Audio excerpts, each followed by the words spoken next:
Welcome back.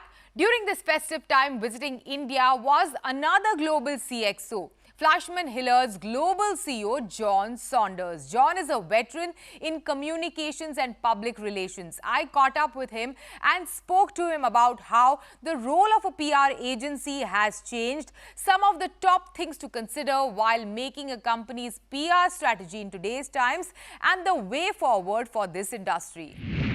John, welcome to CNBC TV18. Thank you very much. It's a great pleasure to be here. You're looking dapper in a kurta, I must say. Thank you. It's my favorite color. Good to know. So, John, you are visiting India after a couple of years, I believe. What excites you about the India market today?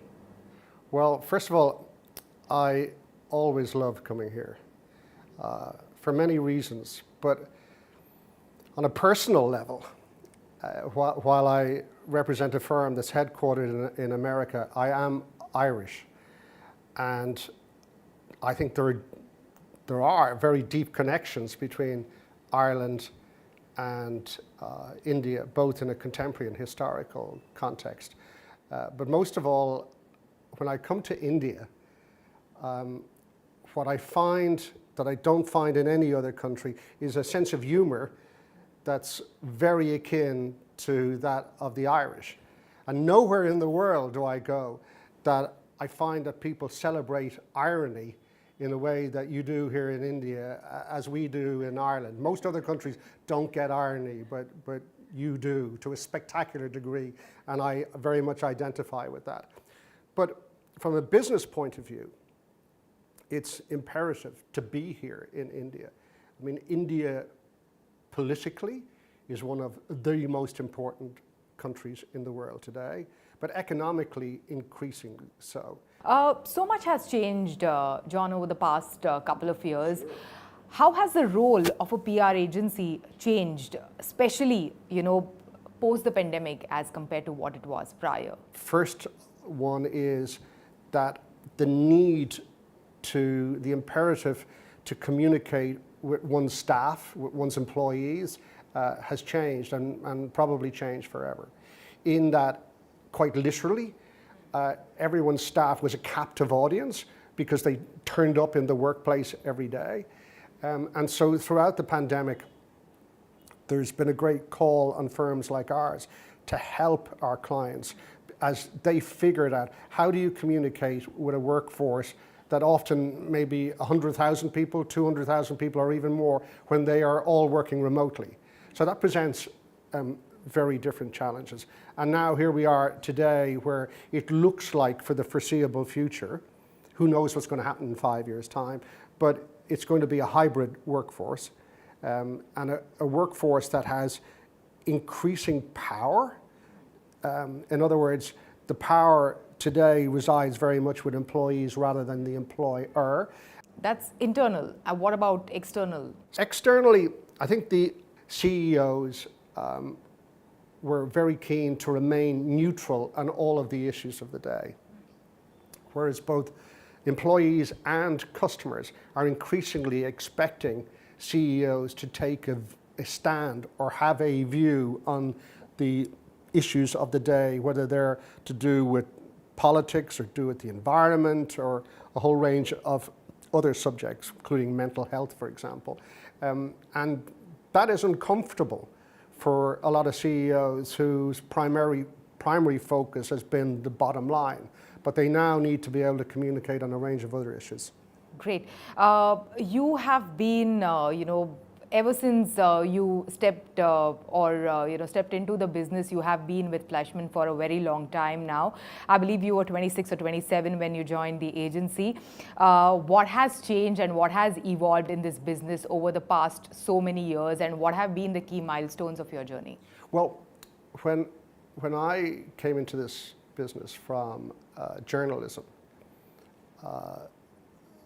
public relations was largely a subset of marketing. At its best now, marketing is really a subset of communications, broader communications. And what we see today is that the role of the Chief Communications Officer is one that reports directly into the CEO. So it's very much a C-suite conversation in a way that it wasn't in the past. And CEOs realize that communications is an integral part of the business success and business culture today. And so that has really changed. I think going back 20, 30 years ago, a lot of people who came into the business came from my type of background. They were former journalists.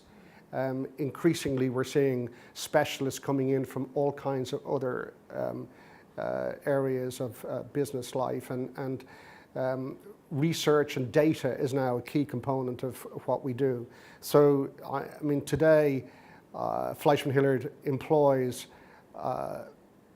dozens, if not hundreds, of individuals who are data scientists. What are the things, John, that one should consider while making the PR strategy for an organization? With social media, with so much up and down roller coaster kind of a macroeconomic situation that organizations are dealing with everything happening. Yeah, it's a really good question, and particularly when you add the dimension of social media.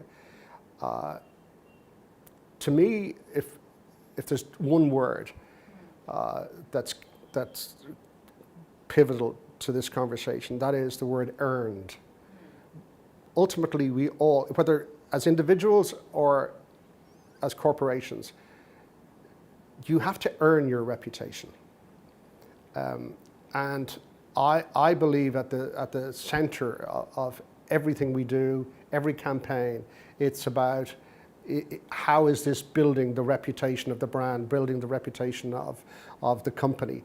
And there's no easy way to doing that. And I think that those companies that somehow believe that their PR activity can be some kind of sweet sugar that you pour over a sour situation, or it's camouflaging bad behaviors, there's no real future in that. Today, even very small brands, even like a startup, pick anywhere, a startup in Kerala, can become a global sensation very quickly by having a smart social strategy, and can very quickly garner an audience that could be from anywhere in the world. Heretofore, that was absolutely impossible. So spending money wisely with a very good social strategy can make an enormous difference to business.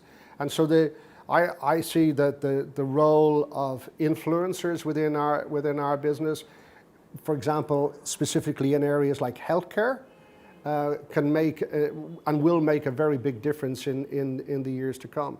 And we can now count the impact, thanks to what I mentioned earlier on about the data scientists we have. We can now count the impact in a way that public relations was quite unable to do, again, only a short few years ago. Thank you so much. Thanks for joining us today. It's my great pleasure. Thank you, Shubhani.